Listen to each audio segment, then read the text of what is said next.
మానవ జీవితంలో పుట్టింది మొదలుకొని చనిపోయే వరకు రకరకాల బాధలు గుండా మనిషి ప్రయాణమే వెళ్తాడు. నా బ్రతుకులో అసలు నేను ఎప్పుడు బాధ అనేది చూడలేదండి. నేను పుట్టినప్పటి నుంచి ఇప్పటి వరకు నా జీవితం 30 పువ్వులు 60 కాయల్లాగా, అదే 3 పువ్వులు 6 కాయలు అంటారు కదా, 3 పువ్వులు 6 కాయల్లాగా నేను పుట్టినప్పటి నుండి అసలు బాధ అంటే ఎట్లా ఉంటుందో తెలియదండి అని మీలో ఎవరైనా చెప్పగలరా? ఎవ్వరూ చెప్పలేరు. అంటారు కదా లోకంలో ఒక సామెత, గీత కష్టాలు గీతే, పీత కష్టాలు పీతే. ఎవరికి ఉండే కష్టాలు ఎవరికి ఉండే బాధలు వాళ్ళకు ఉంటాయి. ఈ బాధను గూర్చి కూడా, అంటే మనుషుల జీవితాన్ని గూర్చి బాధను గూర్చి కూడా బైబిల్లో భక్తుడైన యోబు 2 చక్కటి మాటలు అంటాడు. చూడండి, యోబు గ్రంథం 5వ అధ్యాయం. అందరూ చూడండి, యోబు గ్రంథం 5వ అధ్యాయం 6-7 వచనాలు. 6-7 వచనాలు. ఈ మాట భలే చక్కటి మాట. చూడండి, నాతో కలిసి అందరూ చెప్పండి. శ్రమ ధూళిలో నుండి పుట్టదు, బాధ భూమిలో నుండి మొలవదు.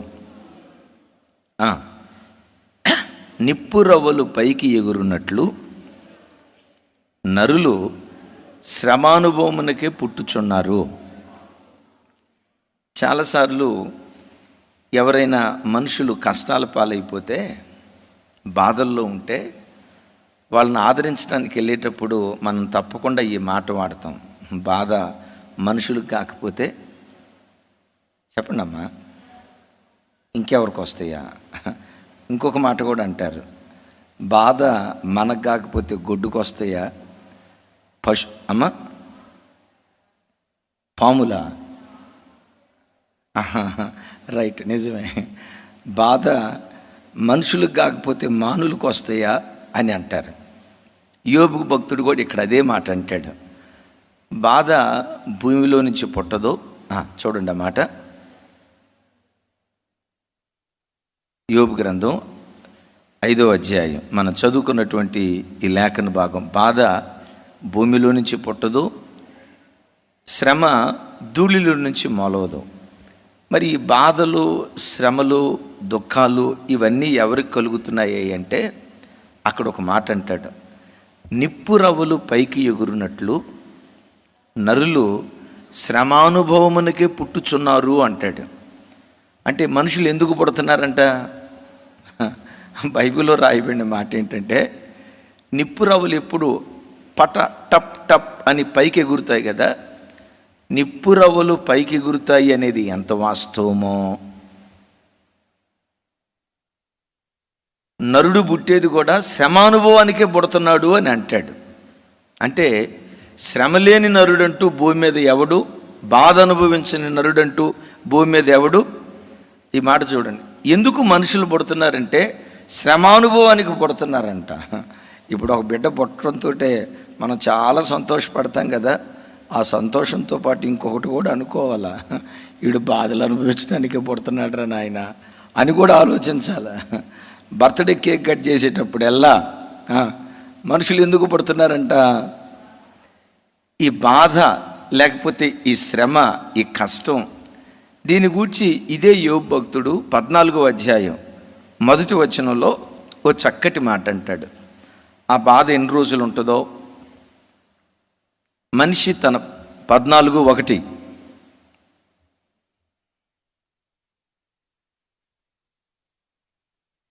రైట్, నాతో కలిసి చెప్పండి. స్త్రీ కనిన నరుడు కొద్ది దినముల వాడై కొద్ది బాధ నొందును. చూడండి ఆ మాట, నాకు భలే బాధ అనిపించింది ఈ మాట చదివిన తర్వాత. తమ్ముడు అర్థమవుతుందా? స్త్రీ కనిన నరుడు కొద్ది దినములు గలవాడై. నిజమే, మన ఆయుష్ కొద్దిదే. సూర్యుని యొక్క ఆయుష్తో పోలిస్తే, చంద్రుని యొక్క ఆయుష్తో పోలిస్తే నక్షత్రాల ఆయుష్తో పోలిస్తే, చివరికి వృక్షాల ఆయుష్తో పోలిస్తే మన ఆయుష్ చాలా చిన్నది. అది వాస్తవమో కాదో మనకు తెలియదు, కానీ శాస్త్రవేత్తలు చెప్తారు సూర్యుడు కోటాను కోట్ల సంవత్సరాల పూర్వం నుంచి ఉన్నవాడు అని అంటారు. ఎప్పటి నుంచి ఉన్నాడంటే సూర్యుడు కోటాను కోట్ల సంవత్సరాల నుంచి. లైక్ దట్ చంద్రుడు కోటాను కోట్ల సంవత్సరాల నుంచి ఉన్నాడు. మిమ్మల్ని అడుగుతా, భూమి మీద ఏ మనుషుని గూర్చైనా ఈ మనుషుడు కోటాను కోట్ల సంవత్సరాల నుంచి ఉన్నాడండి అని అంటారా? చెప్పాలి. కోటాను కోట్లు కాదు, 1 కోటి సంవత్సరాల నుంచి ఉంటున్నాడండి అని అంటారా? సరే, 1 కోటి తీసేయండి, 1,00,000. సరే, 1,00,000 తీసేయండి, 1,00,000 తర్వాత అమ్మ ఈ అమ్మ 1000 సంవత్సరాల నుంచి బ్రతుకుతుంది అని ఎవరిని గురించి అని అంటారా? సరే, 1000 కూడా తీసేయండి, తర్వాత 100 సంవత్సరాల నుంచి మనిషి బ్రతుకుతున్నాడు అని అంటారా? లేదు. వృక్షాలను గురించి చెప్పేటప్పుడు ఇశ్రాయేల్ దేశానికి వెళ్తేనట కొన్ని ఒలీవ చెట్లు, యేసుక్రీస్తు ప్రభువారు ఉన్న కాలంలో ఉన్న ఒలీవ చెట్లు ఎప్పటికీ బ్రతికే ఉన్నాయట. అంటే వృక్షం యొక్క ఆయుష్ వందల వేల సంవత్సరాలు ఉంది. సూర్యచంద్ర నక్షత్రాదుల వయసు కోటాను కోట్ల సంవత్సరాలు ఉంది. కానీ మనుషుని ఆయుష్ మాత్రం కొద్దిది అంటాడు. ఎంతంటమ్మా? అందుకని దావీదు అంటాడు, అయ్యా వీటి ఆయుష్తో పోలిస్తే నా ఆయుష్ ఎంత అల్పమైనదో నాకు అర్థమవుతుందయ్యా.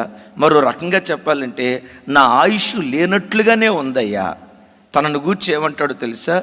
నీ సన్నిధిలో మేము అతిథి వంటి వారిమి అంటాడు. మన ఇంటికి అతిథి వచ్చాడు, సంవత్సరం ఉంటాడా, 2 సంవత్సరాలు ఉంటాడా? 3వ రోజే పొగబెడతాం, 3వ రోజే బాగుంటాం కదా. గమనించండి, అతిథి ఎన్ని రోజులు ఉంటాడు? సో ఈ భూమి మీద మన జీవితం ఎలాంటిదంటే ఒక అతిథి లాంటిది. అందుకని యోబు భక్తుడు అంటాడు 14:1 ఎంత చక్కటి మాట అంటాడో చూడండి.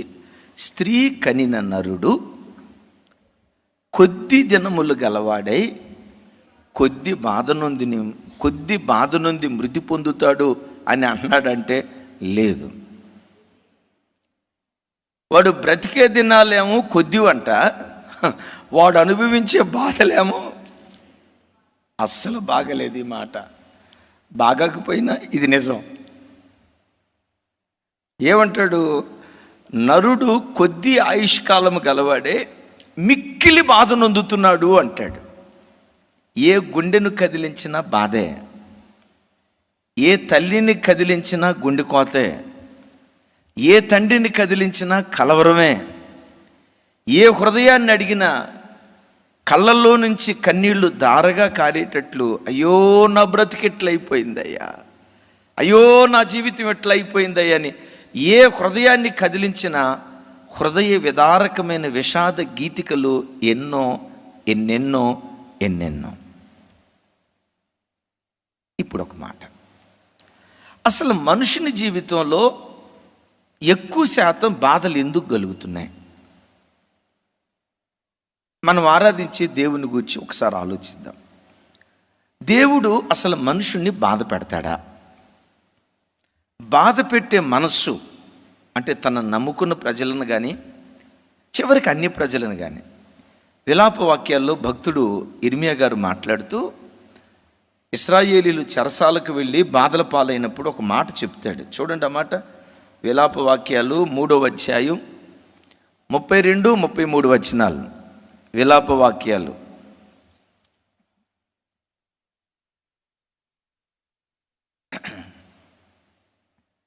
ఆయన బాధ పెట్టినను తన కృపా సమృద్ధిని బట్టి జాలిపడును.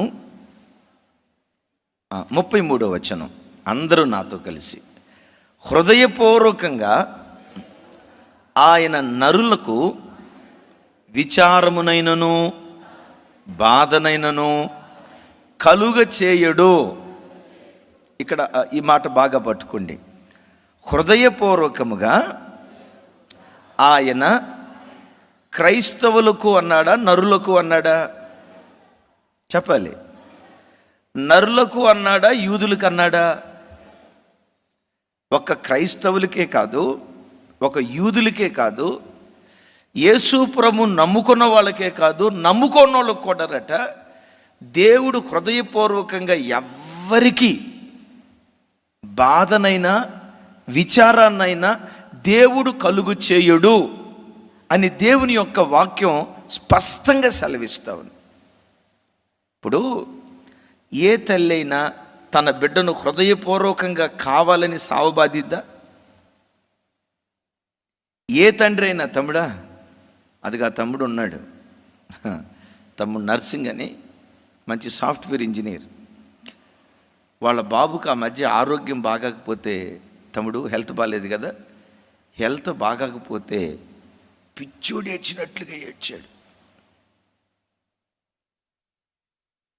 డాడీ నాకు ఫోన్ చేసి, డాడీ నాన్న అంటాడు, డాడీ వాడు మంచి ఆరోగ్యంతో తిరిగి రావాలి, వాడికి ఏదైనా అయితే మేము బ్రతకలేం, వాడికి ఏదైనా జరగకూడదు జరిగితే నేను నా భార్య జీవించలేం, వాడికి మంచి ఆరోగ్యం ఇచ్చేటట్లుగా ప్రార్థన చేయండి డాడీ అని ఆ తమ్ముడు ఎన్నిసార్లు ఏడ్చుకుంటా ఫోన్ చేశాడో, కన్నీళ్లు గార్చాడో దేవునికి తెలుసు, నాకు తెలుసు.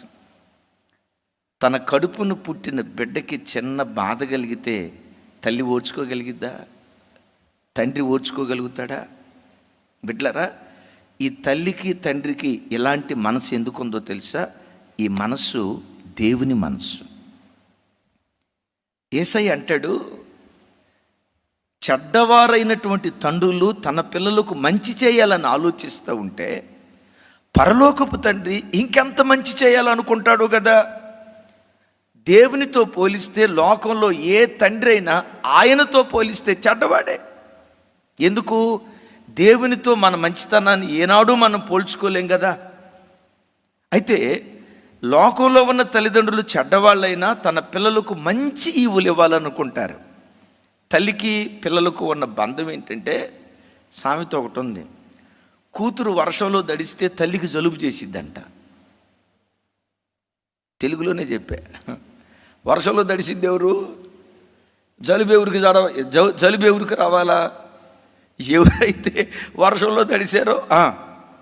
ఇప్పుడు అమ్మ కూతురు అక్కడెక్కడి నుంచో ఏడ్చుకుంటా మమ్మీ అందనుకోండి, గొంతు పొరం పోయి ఏడ్చుకుంటా గొంతు వినపడిందేమో మనకు తెలియదు, కానీ నిజంగానే కూతురు ఏడ్చిందని ఈ అక్క కడవడ కన్నీళ్లు గారుస్తుంది. ఎందుకు చెప్పండి కదా? తల్లికి తన బిడ్డ మీద ఎందుకు అంత ప్రేమ ఉందో తెలుసా? మనం ఆరాధించే దేవుడు కూడా అంతకు మించిన ప్రేమ కలిగిన వాడని తెలియచేయటానికి ఓ తల్లి హృదయంలో, తండ్రి హృదయంలో అలాంటి మాతృప్రేమను దేవుడు కలుగు చేశాడు. వాక్యం ఉంటుంది, అతడు హైందవ సహోదరుడైన హృదయపూర్వకంగా ఏ నరుడికి దేవుడు బాధనైనా విచారాన్నైనా కలుగు చేయడట. మహమ్మదీయుడైనా, క్రైస్తవుడైనా, క్రైస్తవేతరుడైనా, బౌద్ధుడైనా, జైనుడైనా, మరొకటైనా చివరికి అసలు దేవుని అంగీకరించని, విన్నారు ఈ మాట, దేవునిని అంగీకరించని హేతువాదకుడికైనా హృదయపూర్వకంగా ఏ నరునికి కూడా బాధనైనా విచారానైనా దేవుడు కలుగు చేయుడు. మరి హృదయపూర్వకంగా దేవుడు నరునికి బాధనైనా విచారానైనా కలుగు చేయనప్పుడు స్త్రీకి పుట్టిన నరుడు కొద్ది దినముల ఆయుష్ గలవాడై మిక్కిలి బాధను ఎందుకు పొందుతున్నాడు?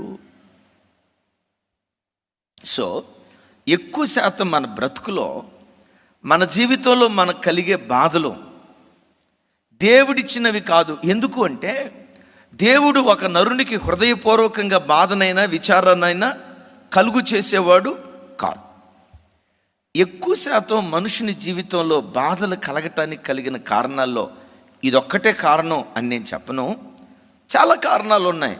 కొన్నిసార్లు యోబును దేవుడు పరీక్షించి బాధకు అప్పగించినట్లుగా దేవుని నమ్ముకున్న బిడ్డలను పరీక్ష నిమిత్తం కొన్నిసార్లు బాధకు అప్పగిస్తాడు, అది వేరే.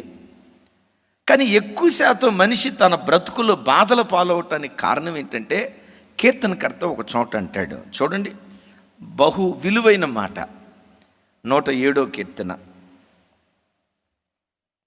107వ కీర్తన. అందరూ చూడండి ఆ మాట. 107వ కీర్తన. ఎస్,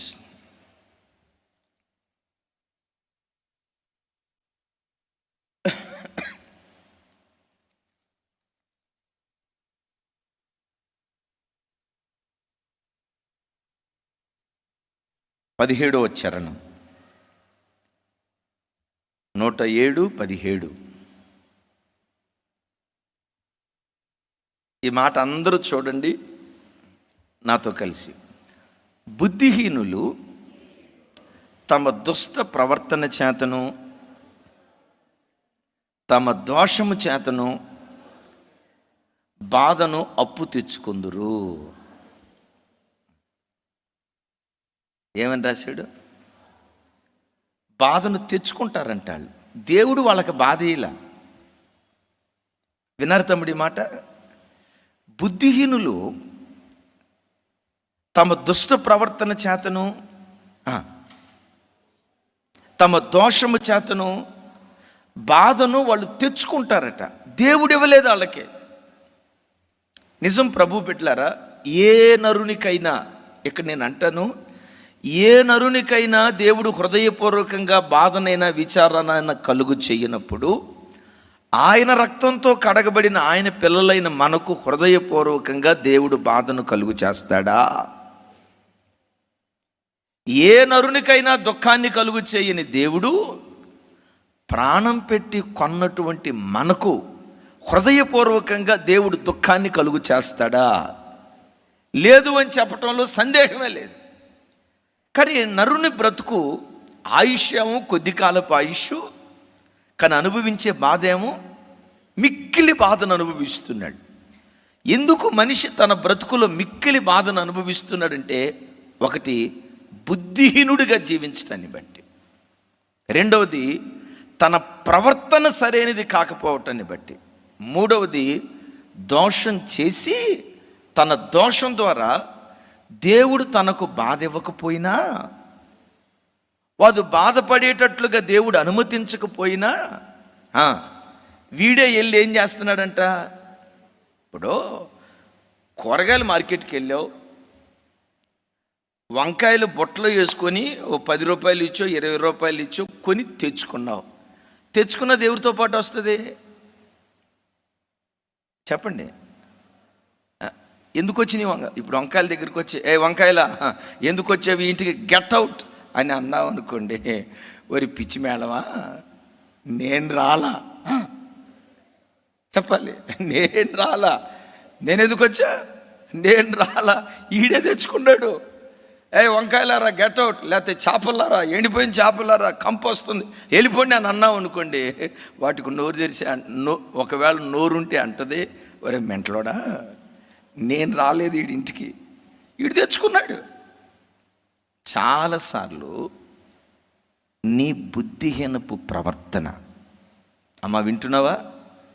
నీ బుద్ధిహీనపు ప్రవర్తన, బుద్ధి లేనిదానిగా బుద్ధి లేనివాడిగా నువ్వు ప్రవర్తించిన ప్రవర్తన ఉందే, నీ బ్రతుకు బాధకు కారణమవుతుంది. ఒక తల్లి అంటది, సర్వశక్తుడు నన్ను చాలా బాధకు గురి చేశాడని సాగదీసి అంది. ఎవరా తల్లి చెప్పండి? బైబిల్లో ఒక తల్లి సర్వశక్తుడు నన్ను చాలా బాధకు గురి తీశాడు, నన్ను కొంగదీశాడు అంటది. ఎవరమ్మా? మన పెద్దమ్మే. బయట ఏం కాదు అంటది. ఆయన సర్వశక్తుడంట. సర్వశక్తి గల దేవుడు బాధ కలుగు చేస్తాడా? సర్వశక్తి కలిగిన కార్యాలు చేస్తాడా? ఆ తల్లి అంట. చూడండి చూడండి చూడండి ఆ మాట అందరూ చూడండి. రూతు గ్రంథం 1వ అధ్యాయం 21వ వచనం.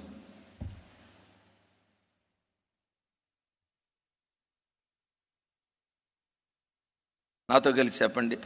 ఆమె సర్వశక్తుడు నాకు చాలా దుఃఖము కలుగు చేశాను. ఇప్పుడు అందరు నా వైపు చూడండి. నయోమికి సర్వశక్తి కలిగిన దేవుడు దుఃఖాన్ని కలుగు చేయటాన్ని బట్టి బాధలు కలిగినాయా? తాను బుద్ధిహీనంగా నడిచిన నడతను బట్టి బాధలు కలిగినాయా? బెత్లెహేములో కరువు వచ్చింది. బెత్లెహేములో కరువు వచ్చిందని రాయబడి ఉంది, కానీ నయోమి ఇంటికి కరువు వచ్చిందని రాయబడలేదు కదా. నయోమి ఆరాధించే దేవుడు ఎవరు? సర్వశక్తి కలిగిన వాడు. ఆ సర్వశక్తి కలిగిన దేవుడు ఎవరు? కరువులో కూడా తన ప్రజలను సమృద్ధిగా పోషించగలిగినటువంటి వాడు. Praise the Lord. నీవు ఆరాధించే నీ దేవుడు ఎవరో తెలుసా? ప్రపంచమంతా కరువు కాటకాల్లో చిక్కుకొని తినటానికి తిండి లేక, కట్టుకోవటానికి బట్ట లేక, పిల్లలకు కడుపు నిండా భోజనం పెట్టడానికి అతిగతి లేక అల్లాడిపోతున్న దినాల్లో ప్రపంచమంతా కరువు అనుభవిస్తూ ఉంటే, ఆయనను ఆశ్రయించిన నీ బ్రతుకులో మాత్రం గిన్నె నిండి పొంగి పొర్లేటట్లుగా ఆశీర్వదించగలిగిన శక్తిమంతుడైన దేవుడు ఆయన. ఇది నయోమికి తెలీదా? తెలుసు. బుద్ధిహీనంగా తాను ఏం చేసిందో తెలుసా? సమృద్ధినిచ్చే దేవుని వదిలిపెట్టి ఎక్కడికి వెళ్ళింది? తప్పిపోయిన కుమారుడు తండ్రి దగ్గర ఉన్నప్పుడు అంతా సమృద్ధే. ఏ రోజు ఆకలితో అల్లాడినట్లుగా కానీ, ఏ రోజు ఇబ్బంది పడినట్లుగా కానీ తండ్రి దగ్గర ఉన్నప్పుడు ఎక్కడ బైబిల్లో మనం చూడం. గమనించండి, తన తండ్రి దగ్గర ఉన్నప్పుడు అంతా సమృద్ధి. తప్పిపోయిన కుమారుడు ఏం చేశాడో తెలుసా? బుద్ధిహీనత చేత తన తండ్రిని విడిచిపెట్టి వెళ్ళిపోయాడు. నయోమి సమృద్ధినిచ్చే దేవుని విడిచిపెట్టింది. ఈ వాక్యం వింటున్న బిడ్డలారా, మీరు నేను ఆరాధించే మన దేవుడు ఎవరో తెలుసా? ప్రపంచమంతా కరువు అనుభవిస్తున్నా, ప్రపంచమంతా దుఃఖ సాగరంలో మునిగిపోయిన, ఐగుప్తు దేశమంతా తెగులొచ్చింది. చెప్పండి, గోషేనులో ఉన్న ఇశ్రాయేలీల ఇళ్లల్లోకి చివరికి ఏగ కూడా వాలకుండా అంత కరువులో తన ప్రజలకు సమృద్ధిని దేవుడు దయచేశాడు. యేసయ్యకి మహిమ కలుగును గాక. నీ చుట్టూత పరిస్థితులు ఎంత దారుణంగా మారిపోయినా దేవుడున్నాడు అనే ధైర్యంతో నువ్వు బ్రతికితే, దేవుడు నాకు సమృద్ధినిస్తాడనే నిశ్చయితతో బ్రతికితే, నీ విశ్వాసాన్ని దేవుడు కనపరిచి నీ పట్ల తన కార్యాలు చేయటం దేవుడు ప్రారంభించును గాక. దేవునికి మనకు ఉన్న సంబంధాన్ని యేసుక్రీస్తు వారు ఒక స్థలంలో చెప్తూ ఏమంటారంటే, నేను నిజమైన ద్రాక్షావల్లిని, మీరు నాలో ఉన్న తీగలు. ఎవడు నా యందు నిలిచుంటాడో, ఎవని యందు నేను నిలిచి ఉందునో వాడు బహుగా ఫలిస్తాడు అని ప్రభు అన్నాడు. దేవుడు తనను దేంతో పోల్చుకున్నాడంటే, నేను నిజమైన ద్రాక్షావల్లిని. అంటే మనం ఆరాధించే మన దేవుడు ఎవరంటే ద్రాక్ష చెట్టు. ఆయన చెట్టు. ఆయన పిల్లలైన మనం ఎవరమంటే ఆ చెట్టులో ఉన్నటువంటి కొమ్మలం. ఇప్పుడు కొమ్మ చెట్టులో ఉందనుకోండి, ఆ కొమ్మకు కావలసిన నీరు కానీ, ఆ కొమ్మకు కావలసిన ఖనిజ పదార్థాలు కానీ, లవణ పదార్థాలు కానీ, కొమ్మ బ్రతకటానికి కావలసిన ప్రతిదీ ఏది అందిస్తుంది? చెట్టు అందిస్తుంది, వేర్లు అందిస్తాయి. కాబట్టి కొమ్మ చెట్టులో ఉంది కాబట్టి ఆ కొమ్మ ఎట్టుంటుందంటే పచ్చగా ఉంటుంది. దాని నిండా ఆకులు ఉంటాయి, పూత, పిందె, కాయలు. ఆ కాయలు కాసి కాసి ఆ సమృద్ధితో చివరికి ఆ కొమ్మ ఏమైపోద్ది? వేలాడిపోద్ది. ఇప్పుడు కొమ్మ దగ్గరికి వెళ్దాం. కొమ్మ ఎంత పచ్చగా ఎందుకున్నావే? కొమ్మను అడుగుదాం. కొమ్మ ఇంత చక్కటి పూత నీకు ఎందుకుందే? అదే కొమ్మను అడుగుదాం. కొమ్మ ఇంత చక్కటి కాయలు కొమ్మ వేలాడే అంతగా. కొన్నిసార్లు అంటారు కదా, ఈ సంవత్సరం మామిడి తోట ఎరగగాసింది అంటాం, చూసారా? అంటాం కదా. ఆ కొమ్మలు బాగా కాయలు కాసి వేలాడుతూ ఉన్నాయి. ఇప్పుడు కొమ్మ దగ్గరికి వెళ్ళి, కొమ్మ ఎంత పచ్చగా, ఎంత పూతతో, ఎంత చక్కటి కాయలతో ఎందుకున్నావు అంటే, కొమ్మ ఏమంటుందో తెలుసా? నాదేమీ లేదు, జస్ట్ చెట్టులో నిలిచున్నాను.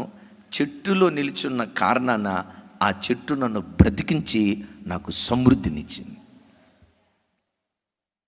ఇప్పుడు అట్లా కాకుండా చెట్టు కొమ్మ ఉంది కదా, కొమ్మ చెట్టు మీద వెలిగి, ఈ చెట్ట నేను సపరేట్గా ఉండాలనుకుంటున్నా, ఎంతకాలం నీ లోపటే నేను ఉండేది, నాకు కొంచెం అనీజీగా ఉంది, నేను సపరేట్ అయిపోతానని చెట్టులో నుంచి కొమ్మ వేరైపోయింది అనుకోండి, నయోమిలాగా. చెట్టులో నుంచి కొమ్మ వేరైపోయింది అనుకోండి, తప్పిపోయిన కుమారులాగా ఎవరు ఎండిపోతారు అమ్మా? అంతసేపు పచ్చగా ఉన్న కొమ్మ ఎండిపోయి, ఆకులు రాలిపోయి, పూతంతా రాలిపోయి, కాయలన్నీ నేలపాలైపోయి, ఇప్పుడు ఆ పచ్చటి కొమ్మ పొయ్యిలో పెట్టుకుని కర్రగా మారిపోతుంది.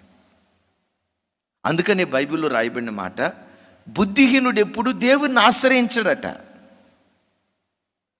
బుద్ధిహీనుడు తన బ్రతుకులో బాధను తెచ్చుకుంటాడు. ఎందుకంటే వాడు ఎప్పుడు తన స్వశక్తిని నమ్ముకుంటాడు కానీ, తన తెలివితేటలో తన సామర్థ్యాన్ని నమ్ముకుంటాడు కానీ, తన బ్రతుకులో దేవుని మీద ఆధారపడదాం అనే ఆలోచన వాడికి రాదు. వీడేమనుకుంటాడో తెలుసా? నాకే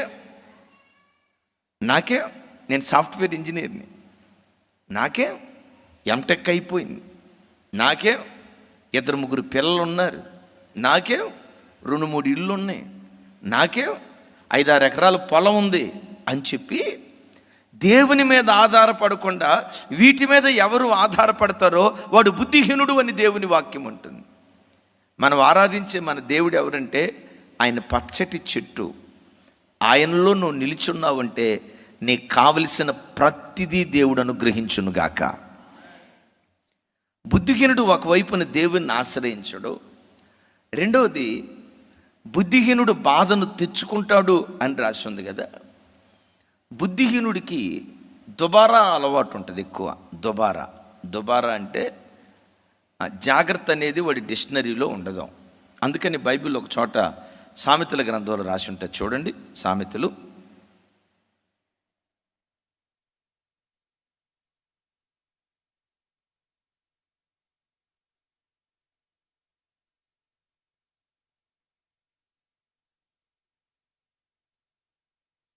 'బుద్ధిహీనుడు నూనెను' అని రాసి ఉంటుంది కదా. ఒక్కసారి ఆ మాట చూడండి.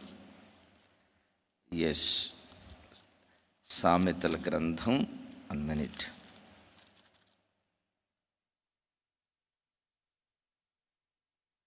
21వ అధ్యాయం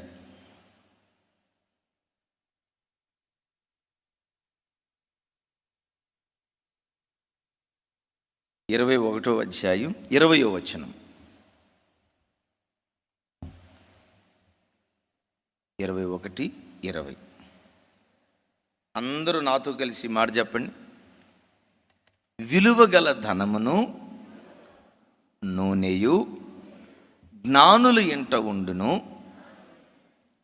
బుద్ధిహీనుడు దానిని వ్యయపరుచును. కొంతమంది అక్కోళ్ళు ఉంటారు, ఇంట్లో ఉండేది 3 లేకపోతే 4. నెలకి ఎంత నూనె అయిద్దో తెలుసా? 10 కిలోల నూనె అయిద్ది. 10 కిలోల నూనె. ఇంట్లో ఉండేది 4. ఆ 4 ఇంట్లో నెలకొచ్చి 100 కిలోలు బియ్యం అయిపోతాయి. తినేది తక్కువ, చెత్తకొప్పలు వేసేది ఎక్కువ. ఇక గమనించండి, అక్క అట్లా ఉంటే ఇక ఆ ఇల్లు ఉంటుందండి. గమనించండి, సాఫ్ట్వేర్ ఉద్యోగస్తుడైనా ఇక పోడుగును కొట్టించుకోవటమే.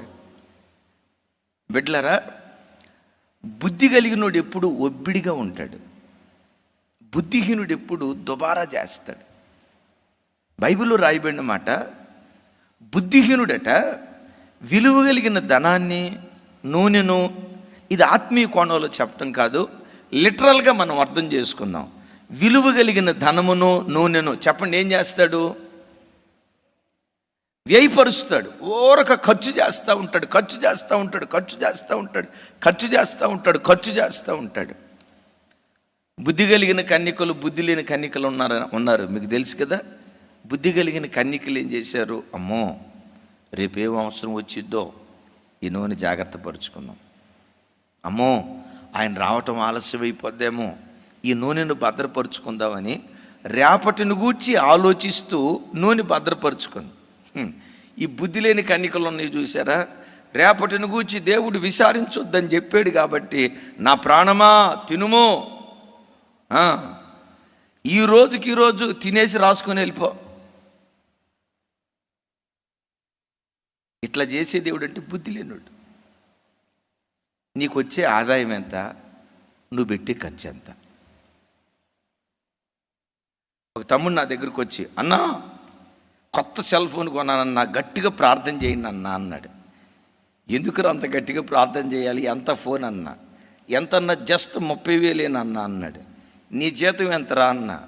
13,000 అన్నా అన్నాడు. నేను అన్నా, ఒరే 13,000 రూపాయలు జీతగాడా, నీకు 30,000 రూపాయలు ఫోన్ ఎందుకు? 30,000 రూపాయలు పెట్టి ఫోన్ కొన్నావంటే ఎన్నెళ్ళు జీతం? ఎట్టా కొన్నావు అంటే అంటాడు, గీకేనన్నా. ఏంటి గీకింది? కార్డు గీకేనన్నా అన్నాడు. బిడ్డలారా, వచ్చే రాబడి ఎంత, పెట్టే ఖర్చు ఎంత? ఈ బుద్ధి లేని తనంతో ఒక క్రైస్తవుడు బ్రతకటాన్ని బట్టి బాధ దేవుడు ఇట్లేదండి. వాడు బుద్ధి లేని తనాన్ని బట్టి చెప్పండి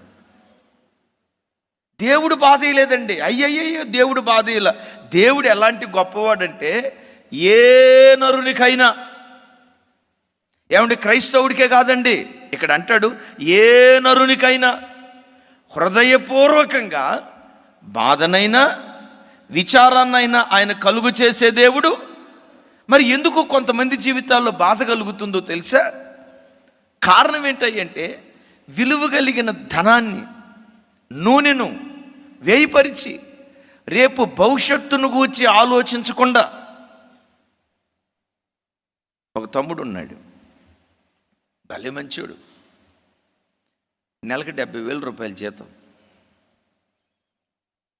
నెలకు 70,000 రూపాయల జీతం. 2-3 సార్లు వాళ్ళిద్దరు భార్యాభర్తల మధ్య గొడవైంది. నా దగ్గర పంచాయతీకి వచ్చారు. ఎందుకు వీళ్ళు గొడవైందా అని చెప్పి, చాలా మంచోడు ఆ తమ్ముడు, చాలా మంచోడు. ఆ చెల్లి కూడా చాలా మంచిది. కొన్నిసార్లు చూడండి, మంచోళ్ళ మధ్య గొడవ ఎక్కువ వస్తుంది. ఇది ఒక అద్భుతం. ఇద్దరు చాలా మంచోళ్ళు. నాకు తెలుసు, ఎంత మంచోళ్ళు వీళ్ళ మధ్య గొడవ ఏంట్రా అని చెప్పి.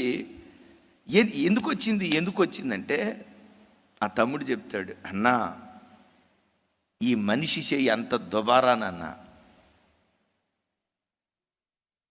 ఇంట్లో 4 ఉంటాం, 8 మందికి సరిపడా అన్నం వండిద్దన్నా.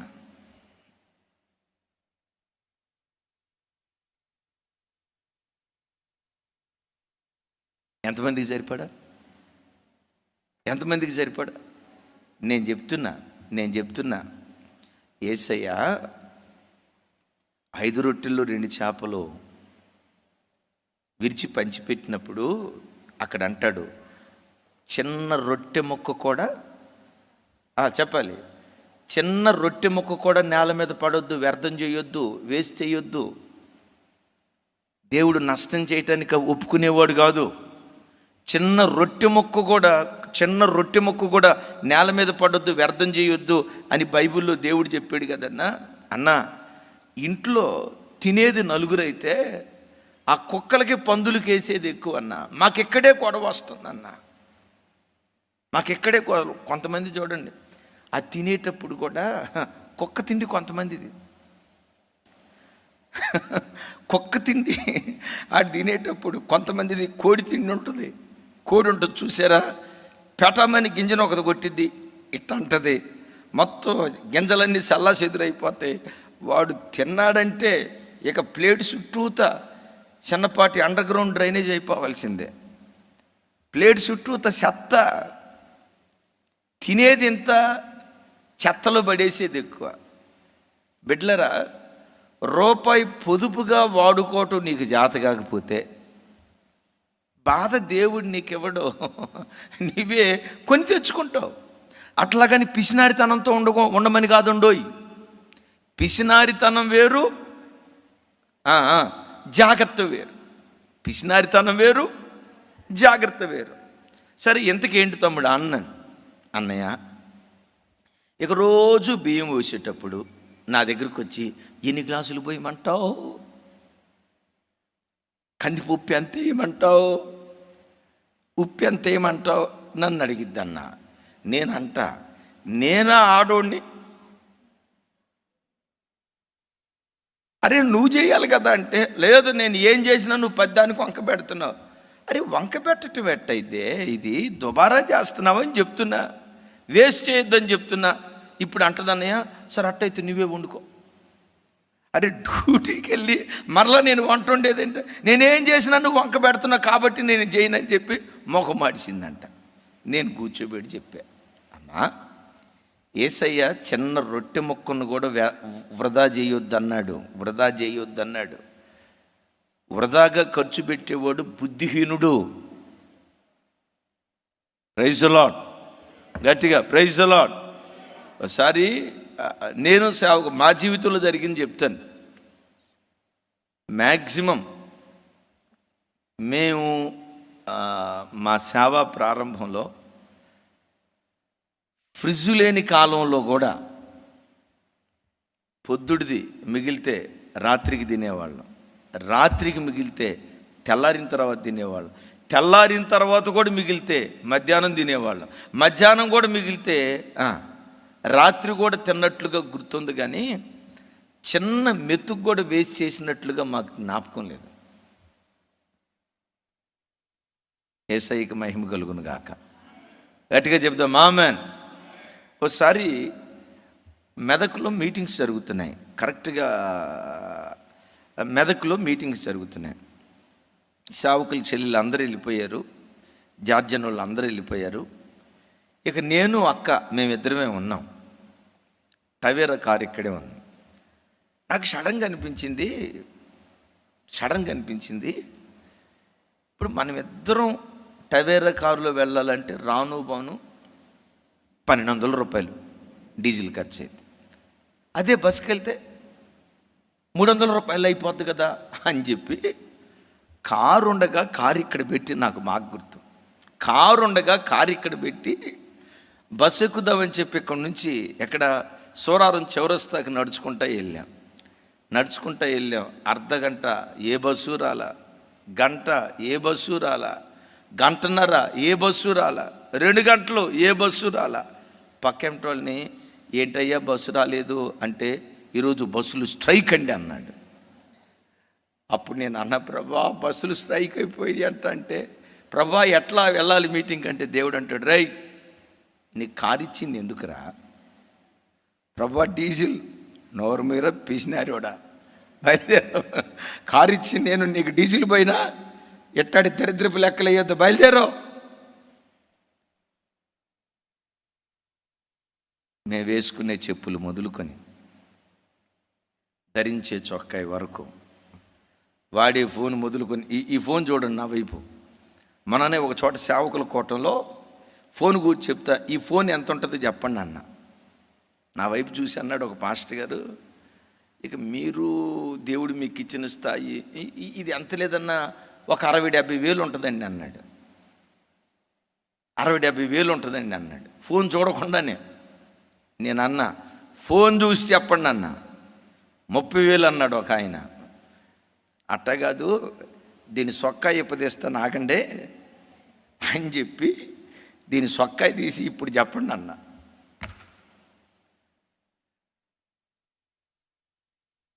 ఆ 15,000 ఉంటుందేమో అన్న అన్నారు. ఈ ఫోను 8,000 రూపాయలు. తమ్ముడు ఎంత? 8,000 కాదు, 80,000 రూపాయలు ఫోన్ కూడా మెయింటైన్ చేయగలిగే కృప, ఆ ఆర్థిక సామర్థ్యత దేవుడిచ్చాడు. చేయనుగా. బుద్ధి కలిగిన వాడు రేపటిని గురించి ఆలోచిస్తాడు. దుబారా ఎవడిలో ఉంటుందో బిడ్లరా, వాడు బాధను కొని తెచ్చుకుంటాడు. దేవుడు బాధ ఇవ్వడు. చెప్పండి. ఏ నరునికైనా హృదయపూర్వకంగా దేవుడు బాధనైనా విచారానైనా కలుగు చేసేవాడు కాదు. మరి ఎందుకు మనిషి జీవితంలో ఎక్కువ శాతం బాధ కలుగుతుంది అంటాడు? బుద్ధిహీనుడు తన దుష్ట ప్రవర్తన చేతను దోషము చేతను బాధను తెచ్చుకుంటాడు అని రాసి ఉంటుంది. ఒకవైపు బుద్ధిహీనంగా బ్రతకటాన్ని బట్టి, రెండవది దుష్ట ప్రవర్తన. బిడ్లరా, నేను ఆరాధించే దేవుడు ఏ నరునికి బాధ కలుగు చేసేవాడు కాదు. ఇంకా ఆయన ఎలాంటి వాడంటే, ఆయన రక్తంతో కడగబడిన ఆయన పిల్లల విషయంలో ఆయన పిల్లలు సంతోషంగా ఉంటే ఆయన నవ్వుతాడు. నీకు అర్థమయ్యే భాషలో చెప్పాలంటే, ఈ దేవుడు నీవు నవ్వితే నవ్వేవాడు, నువ్వు ఏడిస్తే ఏడ్చేవాడు, నువ్వు దుఃఖపడితే దుఃఖపడేవాడు. నీ యావత్ బాధలో ఆయన పాలిభాగస్తుడయ్యేటువంటి వాడు. అలాంటి గొప్ప దేవుడు ఆయన మనకు బాధ కలుగు చేయడు. ఎక్కువ శాతం మన జీవితంలో బాధ కలగటానికి కారణం ఏంటంటే, అక్కడ అంటాడు దుష్ట ప్రవర్తన చేత అంటాడు. సంసోను మహా గొప్ప న్యాయాధిపతి. అతడు పుట్టక మునిపే దేవుని చేత ప్రవచించబడినవాడు. సంసోను న్యాయాధిపతిగా ఉంటాడని, ఫిలిష్తీయుల గుండెల్లో సింహస్వప్నంగా ఉంటాడని, అజేయమైన విజయాలు సాధిస్తాడని, అతని వంటి వీరుడు చరిత్ర పుటలో గతంలో ఎవరూ లేరని అతని గురించి ఎన్నో ప్రవచన వాక్కులు ఉన్నాయి. చెప్పినట్లుగానే ఆ ప్రవచన పురుషుడు పుట్టాడు. గమనించండి, సంసోను ఒక్కడు గాడిద ఎముక తీసుకొని 1000 మంది ఫిలిష్తీయులను హతమార్చాడు. ఏమండి, ఇది సినిమాలో సీన్ కాదు. సినిమాలోనైతే మాత్రం ఆడి హీరో బక్క చిక్కినోడు ఎట్టుంటాడు, గట్టిగా తోలితే ఎగిరిపోయేవాడు ఉన్నట్టుంటాడు. ఈ బక్క చిక్కిన హీరో 2000 మంది పైల్వాల్ని ఇట్లా కొడితే ఒక దెబ్బకు 100 మంది చనిపోయినట్టు చూపిస్తారు. ఇది సినిమా కాదు, రియల్ లైఫ్. ఒక్కడు 1000 మందిని గడగడలాడించాడు. నేనంట, ఇది నిజ జీవితంలో సాధ్యమేనా చెప్పండి? 1000 మందిని ఒక్కడు ఎదుర్కొని 1000 మందిని ఒక్కడు చంపటం ఇది నిజ జీవితంలో సాధ్యమేనా? నిజ జీవితంలో ఇది అసాధ్యం, కానీ దేవుడు సాధ్యపరిచాడు. అంత గొప్ప సంసోను ఇప్పుడు ఏమైపోయాడో తెలుసా? చేతులకు సంకెళ్ళు, కాళ్ళకు సంకెళ్ళు, తన 2 కనుగుడ్లు పెరికివేయబడి ఆ చెరసాలలో పప్పు రుబ్బే ఒక ఖైదీగా మారిపోయాడు. సంసోను ఈ బాధని కలగటానికి కారణం ఏంటి?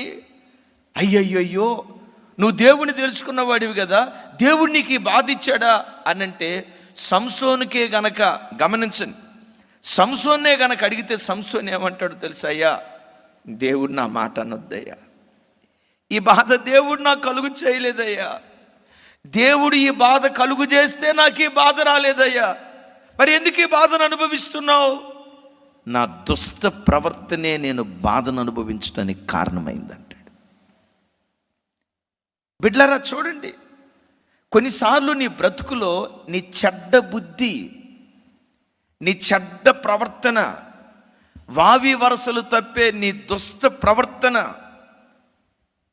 దేవునికి ఆయాసకరమైన దుష్టక్రియలు చేసి దేవుడు అంటాడు ఆ మద్యపానం వైపు వెళ్ళొద్దు అంటాడు. తాగి తాగి తాగి కుటుంబాన్ని దరిద్రుడిగా చేసి చివరికి ఏమంటారో తెలుసా? అయ్యో, వీళ్ళు దేవుడు నమ్ముకున్న బిడ్డలు కదండి, ఇంత పేదోళ్ళు ఎందుకు అయ్యారండి? ఆడు తాగుపోతాను. దేవుడు ఆ ఇంటిని పేదవాళ్ళని చేయలేదండి. బాగా ఈ మాట వినండి.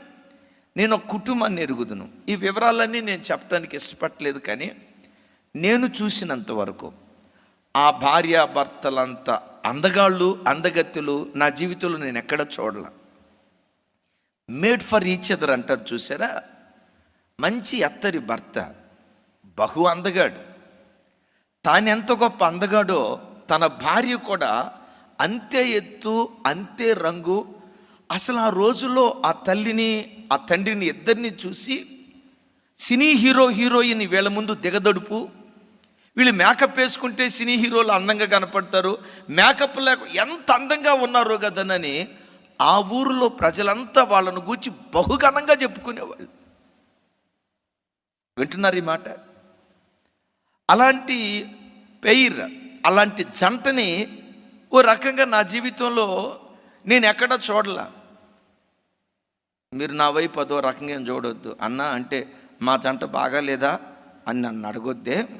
నేను చెప్పే మాట ఏంటంటే, వాళ్ళ జంట అంత అద్భుతంగా ఉండేది, అంత అద్భుతంగా ఉండేది. ఆయన ఆర్ఎంపీ డాక్టర్, డబ్బు సంపాదించేవాడు. డబ్బు పెరిగింది, మెల్లిగా తాగుడికి అలవాటు పడిపోయాడు.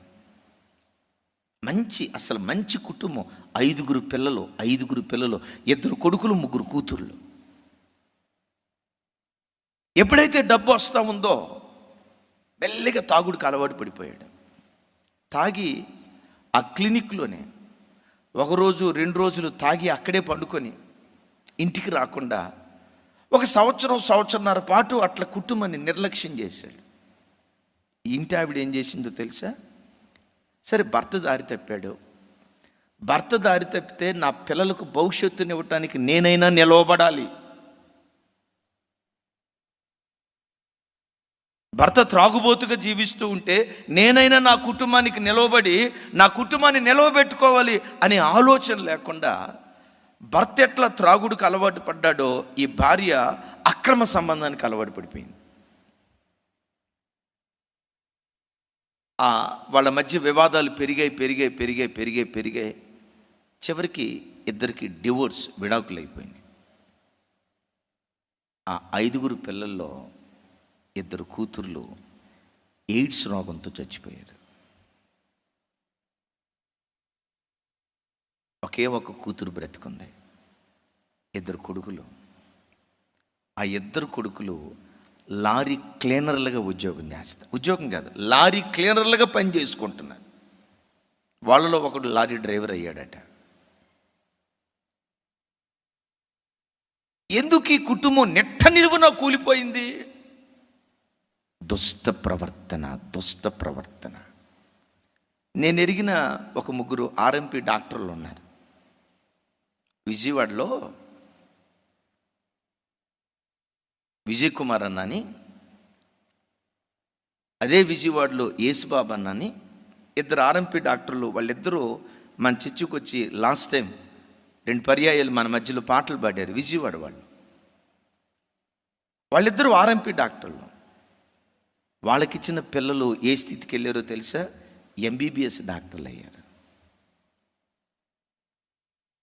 ఈరోజు వాళ్ళ బాబు ఎంఎస్కి అంటే పీజీ కోసం నీట్ పీజీ సెట్ రాస్తున్నాడు. మార్నింగ్ వెళ్ళేటప్పుడు ప్రార్థన చేయించుకుని వెళ్ళాడు. తండ్రి ఆర్ఎంపీ, వాళ్ళ కొడుకులు ఎంఎస్లు అయ్యారు. నిన్న నేను భోగాపురం అనే ప్రాంతంలో ఉన్నానని చెప్పే కదా, దానికి దగ్గరలో తగరపు వలస అని ఒక ఊరుంది. తగరపు వలస. ఆ తగరపు వలసలో సలోమి అనే ఒక సిస్టర్, తన భర్త, వాళ్ళు క్రమం తప్పకుండా మన లైవ్ చూసేవాళ్ళు. నేను అక్కడికి వెళ్తే వాళ్ళు అక్కడికి వచ్చారు. గడిచిన దినాల్లో నీట్ ఎగ్జామ్ రాసే వాళ్ళ కొరకు మనం అందరం ప్రార్థన చేశాం. అద్భుతం ఏంటంటే ఆ తండ్రి ఆర్ఎంపీ డాక్టర్. ఇప్పుడు వాళ్ళ పాప విజయవాడ సిద్ధార్థ కాలేజీలో ఎంబీబీఎస్ డాక్టర్గా ఫస్ట్ ఇయర్ చదువుతుంది. క్రైస్తవ కుటుంబాలంటే ఎట్లా ఉండాలి? తరం తర్వాత తరం ఆశీర్వాదం రెట్టింపు చేయబడాలి. తండ్రి దీవించబడిన దానికంటే కొడుకుల తరం వచ్చేసరికి ఆ దీవెన రెట్టింపు కావాలి. తల్లి తరంలో తల్లి దీవించబడిన దానికంటే పిల్లల తరం, కుమార్తెల తరానికి వచ్చేసరికి ఆ దీవెన రెట్టింపు కావాలి. అట్లా కాకుండా మా తాతలు నేతులు నాకేరండి, మేము మూతులు నాకుతామంటే కుదరదు.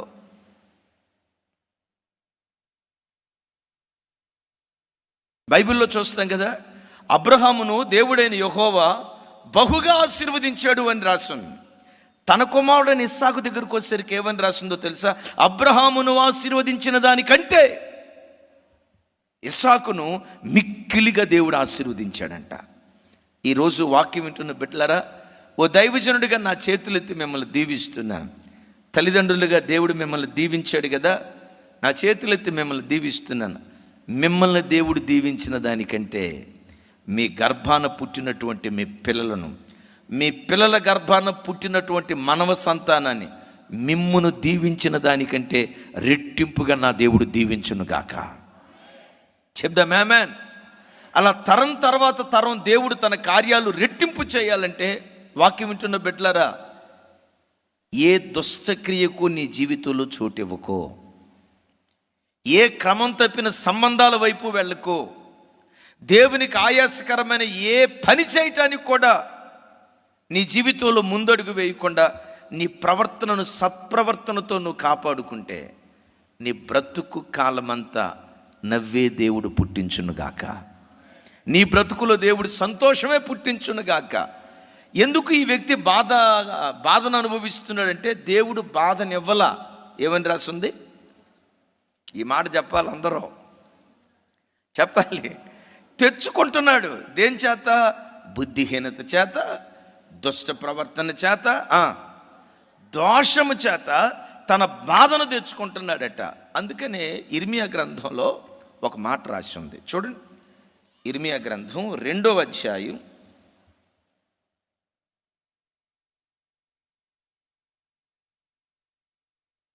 19వ వచనం. 2:19.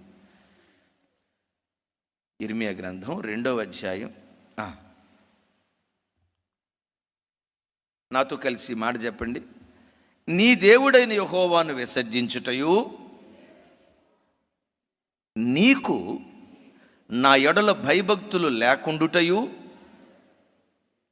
బాధకును శ్రమకును కారణమగునని నీవు తెలుసుకొని గ్రహించున్నట్లు నీ చెడుతనము నిన్ను శిక్షించును. నీవు చేసిన ద్రోహము నిన్ను గద్దించునని ప్రభువును సైన్యములకు అధిపతి యెహోవా సెలవిచ్చుచున్నాడు. ఒకవేళ మీ దగ్గర పెన్ను ఉంటే ఆ మాట టిక్ చేసుకోండి తమ్ముడు.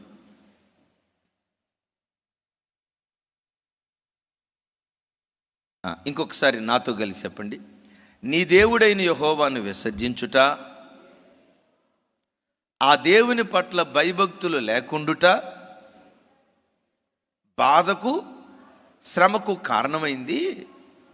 నేను నిన్ను శిక్షించలేదు, నీ చెడుతనమే. చెప్పండి ఏంటంటే, నీ చెడుతనమే నిన్ను శిక్షిస్తుంది, నీ ద్రోహమే నిన్ను గద్దిస్తుంది, నీ చెడుతనమే బాధకు శ్రమకు కారణమవుతుంది అంటాడు. ఈ వాక్యం వింటున్న బిడ్డలారా, నీ జీవితంలో ఏ చెడుతనాన్ని బట్టి నువ్వు బాధను కొని తెచ్చుకున్నావో ఒక్కసారి ఆలోచించు. ఏ చెడుతనాన్ని బట్టి నువ్వు బాధను అనుభవిస్తున్నావు? ఏ ద్రోహం నువ్వు బాధను అనుభవించడానికి కారణమైంది? నీ చెడుతనాన్ని బట్టి నువ్వు బాధను తెచ్చుకొని, అయ్యో దేవుడు నాకు బాధ కలుగు చేశాడు. యాకోబు భక్తుడు అంటాడు కదా, ప్రతివాడు తన స్వకీయమైన దురాశల చేత ఎలవబడి మరుగుగొల్పబడిన వాడే శోధించబడుతున్నాడు, దేవుడు ఆ వ్యక్తికి శోధన ఇవ్వలేదు అంటాడు. ఒకవేళ ఈ వాక్యం వింటున్న నీ బ్రతుకులో ఇదే కారణం అని నేను చెప్పను, కానీ నీ చెడుతనమే నువ్వు శిక్షణ అనుభవించడానికి కారణమైందేమో. నీ దుష్ట ప్రవర్తనే నువ్వు బాధను అనుభవించడానికి కారణమవుతుందేమో. నీ దుష్ట ప్రవర్తనే నువ్వు శ్రమలు అనుభవించడానికి కారణమైందేమో. ఈ వాక్యం వింటున్న దేవుని బిడ్డ, ఏ దుష్ట ప్రవర్తన నిన్ను బాధలు బాలు చేసిందో ఒకసారి ఆలోచించు. ఏ చెడుతనం నిన్ను శిక్షిస్తుందో ఒకసారి ఆలోచించు. ఇశ్రాయేలు ప్రజల జీవితాల్లో బైబిల్లో మనం చూస్తాం కదా, దేవుడైన యెహోవా ఎదుట వాళ్ళు దోషం చేయటాన్ని బట్టి 7 సంవత్సరాల పాటు వారు పండించిన పంట కోతకు రాబోయే ఆఖరి క్షణాల్లో మిద్యానీయులు వచ్చి దోచుకొని వెళ్ళిపోతున్నారట. గమనించండి, పొలం దున్నారు, విత్తనం వేశారు, మొలకెత్తింది, ఎరువు వేశారు, గడ్డి పెరికారు, బలం ముందు వేశారు. ఆ విత్తనాలు బాగా మొలకెత్తి ఇక కాపు దశకు వచ్చాయి. రైతు అనుకున్నాడు, అమ్మయ్యా ఈ సంవత్సరం ఎంత లేదైనా ఎకరానికి వచ్చేసరికి 100 బస్తాలు వస్తాయి, 10 ఎకరాలు ఉన్నాయి, 1000 బస్తాలు మన ఇంటికి వస్తాయి, అమ్మయ్యా నా కష్టం తీరిపోయింది అని అనుకునే లోపు రాత్రికి రాత్రి ఏం జరిగిందో తెలుసా? మిద్యానీయులు వచ్చారు, పంట అంతా దోచుకుని వెళ్ళిపోయారు.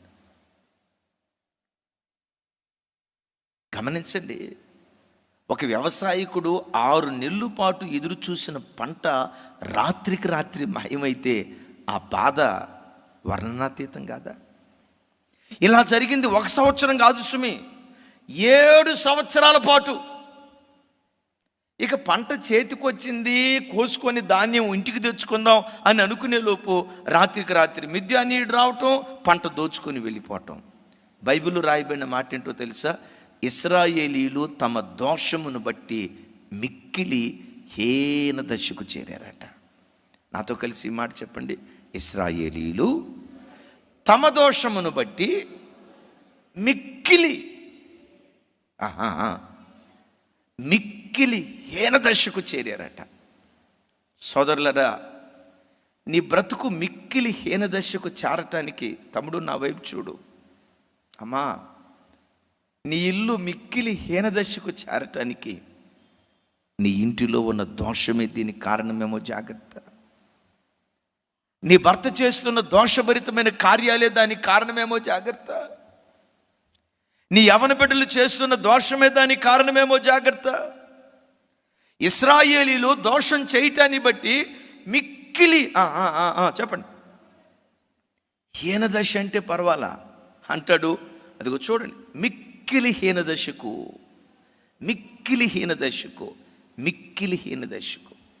ప్రక్కన పెడతాముడు. ఈ మాట వింటున్న బిడ్డలారా, నీ బ్రతుకులో కూడా హీన దశకు చేరేవేమో. పిల్లల చదువులు హీన దశకు వచ్చాయేమో, ఆర్థిక పరిస్థితులు హీన దశకు వచ్చాయేమో, శరీరంలో ఆరోగ్యం మిక్కిలి హీన దశకు వచ్చిందేమో, పిల్లల భవిష్యత్తు వాళ్ళు ఏదో గొప్పవాళ్ళు అవుతారని 20 సంవత్సరాలు కలలుగంటూ వాళ్ళు పెంచితే ఈరోజు వాళ్ళు నిష్ప్రయోజకులై, వాడికి ఏ అవసరం వచ్చినా మమ్మీ ఒక 500 ఇవ్వు, డాడీ ఒక 100 రూపాయలు ఇవ్వు పెట్రోల్ కోసమని ఈరోజు కూడా 25 సంవత్సరాల వయసులో నీ కొడుకు నిన్ను అడిగే స్థితిలోకే ఉన్నాడేమో. పిల్లల భవిష్యత్తు ఒకవేళ మిక్కిలి హీనదశకు వచ్చిందేమో ఆలోచించు. ఇశ్రాయేలీలు మిక్కిలి హీనదశకు రావటానికి కారణం వాళ్ళు దోషులుగా బ్రతికారట. ఈ వాక్యం వింటున్న బిడ్డ, నీ దోషమే నిన్ను హీనదశకు తీసుకొచ్చిందేమో ఒకసారి ఆలోచించు. నీ ఇంటి వారి దోషమే నిన్ను హీనదశకు తీసుకొచ్చిందేమో ఒకసారి ఆలోచించు. అవునయ్యా, నా బుద్ధిహీనతే నేను బాధలు అనుభవించడానికి కారణం, నా దుష్ట ప్రవర్తనే నేను బాధలు అనుభవించడానికి కారణం, నా దోషమే నన్ను బాధకు గురి చేసింది. మరి ఇప్పుడు నేనేం చేయాలి? ఈ బాధలో నుంచి నేను బయటపడాలంటే ఏం చేస్తే దేవుడు నన్ను విడిపిస్తాడు? ఈ ఇశ్రాయేలీల దగ్గరే ఇందాక చూయించిన మాట చూయించు. న్యాయాధిపతుల గ్రంథం, నాతో కలిసి మాట చెప్పండి. మిక్కిలి హీనదశకు వచ్చినప్పుడు వారు యెహోవాకు ఏమని మొరపెట్టుంటారు? అమ్మా, 2 రకాలుగా ప్రార్థన చేస్తుంటారు. దేవా, మేము దోషులు నాయన, మా దోషమే మమ్మల్ని ఈ స్థితికి తీసుకొచ్చింది, ఈ దోషం నుంచి బయటికి తీసుకురాయా. రెండవది, మేము అనుభవిస్తున్న బాధల నుంచి మాకు విడుదల దయచేయ్యా. ఈరోజు ఈ వాక్యం వింటున్న నీ బ్రతుకులో కూడా ఇలాంటి ప్రార్థన ఈరోజు నువ్వు చేయగలిగితే నువ్వు ధన్యుడివి. వారు మిక్కిలి హీనదశకు చేరిన తర్వాత దేవుని సన్నిధిలో మొరపెడుతున్నారు. ఏమని? అయ్యా, మా దోషమే, మా దుష్ట ప్రవర్తనే, మా బుద్ధిహీనతే మేము బాధల పాలవటానికి కారణమైంది. మా దుష్ట ప్రవర్తనను క్షమించయ్యా, ఈ దుష్ట ప్రవర్తన నుంచి విడుదలివయ్యా అని దేవుని సన్నిధిలో ఇశ్రాయేలీలు మొరపెట్టినట్లుగా ఈరోజు నువ్వు మొరపెట్టగలిగితే, నీ తప్పును దిద్దుకొని ప్రభు తట్టు నువ్వు తిరగగలిగితే, నీ దోషభరితమైన జీవితాన్ని తెంచుకొని ప్రభువా నీ కొరకు నేను బ్రతుకుతానని దేవుని సన్నిధిలో దేవుని కొరకు నువ్వు నిలవబడితే, నీ మొర దేవుడు విని ఆయన ఏం చేస్తాడో 2 మాటలు టకమని చూయించి ఇక మనం ప్రార్థనలోకి వెళ్దాం. చూడండి అందరూ, యోబు గ్రంథం 5వ అధ్యాయం,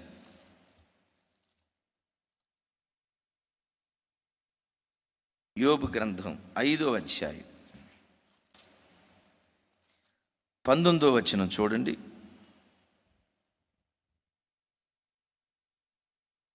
18, 19 వచనాలు. తమ్ముడు 18 కూడా చూయించు.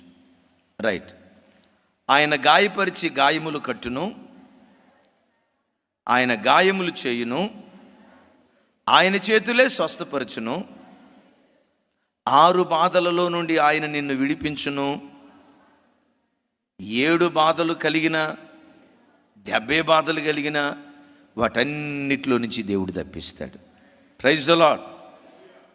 ఇంకొక మాట మీకు జ్ఞాపకం చేస్తాను, చూడండి. ఆదికాండం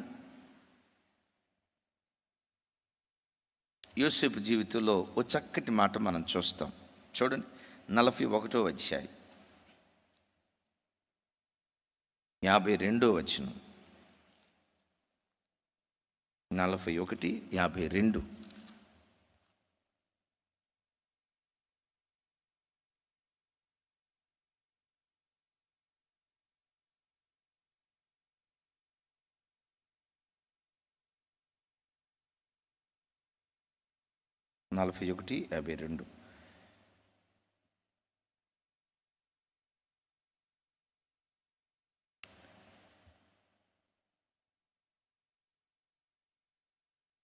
యాభై ఒకటి కూడా చూపించు చిన్న.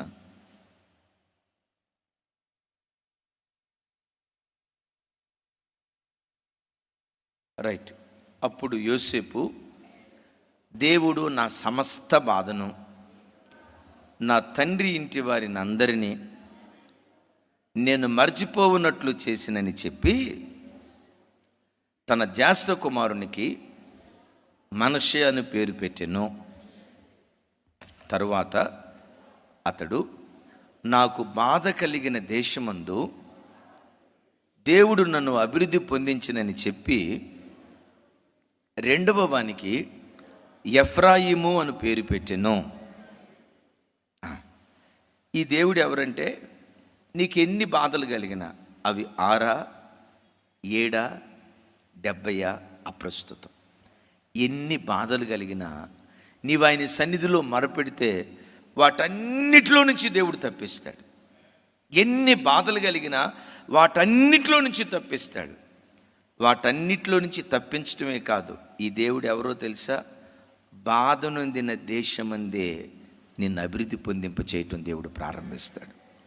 యోసేపు ఇక్కడ అంటాడు, ఏ దేశంలో నేను బాధను అనుభవించాను, ఏ దేశంలో నేను శ్రమ అనుభవించాను, ఏ దేశంలో నేను కష్టాన్ని అనుభవించాను, ఏ దేశంలో నేను వేదనను అనుభవించాను, బాధను అనుభవించిన చోటే దేవుడు నన్ను భాగ్యవంతుని చేసి, బాధ నొందిన చోటే దేవుడు నన్ను అభివృద్ధి పరిచాడు అంటాడు. ఈ మాట వింటున్న బిడ్డలారా, నీ జీవితంలో నీవు ఆరాధించే నీ దేవుడు ఎక్కడైతే నువ్వు బాధ అనుభవిస్తావో, అమ్మో ఈ ఉద్యోగ స్థలంలో నాకు బాధ ఎక్కువైపోతుంది, ఇక్కడ నేను ఉద్యోగం చేయలేను అని ఇంకొక ఉద్యోగాన్ని వెతుక్కోకు. నీ దేవుడు ఎవరో తెలుసా? ఏ ఉద్యోగ స్థలములో అధికారుల చేత నువ్వు బాధను అనుభవిస్తున్నావో అక్కడే దేవుడు నిన్ను అభివృద్ధి చేస్తాడు. నమ్ము ఈ మాట. అమ్మో ఈ ఇంట్లో టార్చర్ నేను భరించలేకపోతున్నాను, నా అత్త పెట్టే టార్చర్ నేను భరించలేకపోతున్నాను, లేకపోతే నా భర్త పెట్టే టార్చర్ నేను భరించలేకపోతున్నాను, అమ్మో ఈ ఇంట్లో నేను కాపురం చేయను అని ఆ ఇంటిలో ఉన్న బంధాన్ని తెంచుకొని వెళ్ళటానికి నువ్వు ప్రయత్నం చేయకు. నీ దేవుడు ఎవరో తెలుసా? ఏ భర్త ఇంటిలో బాధను అనుభవించావో అదే భర్త ఇంట నిన్ను భాగ్యవంతురాలిగా దేవుడు మారుస్తాడు. ఏ ఇంట్లో ఏడ్చావో, ఏ ఇంటిలో బాధ అనుభవించావో, ఏ ఉద్యోగ స్థలంలో శ్రమను అనుభవించావో, ఏ బంధువుల మధ్యలో అవమానపడ్డావో, ఏ స్థలములో తలదించుకున్నావో, నీ దేవుడు ఎవరో తెలుసా? తలదించుకున్న చోటే నీ తల పైకెత్తే దేవుడై ఉన్నాడు. Praise the Lord. ఒకవేళ నీ బ్రతుకులో నీ దుష్ట ప్రవర్తన చేత బాధల పాలైతే, నీ బుద్ధిహీనత చేత బాధల పాలైతే, నీ దోషము చేత నువ్వు బాధల పాలైతే, ఆ దోషాన్ని దుష్ప్రవర్తనను దిద్దుకొని దేవుని సన్నిధిలో పశ్చాత్తాపడి ప్రభు తట్టు తిరుగుదుంగాక. వాటన్నిటిలో నుంచి దేవుడు విడిపించునుగాక.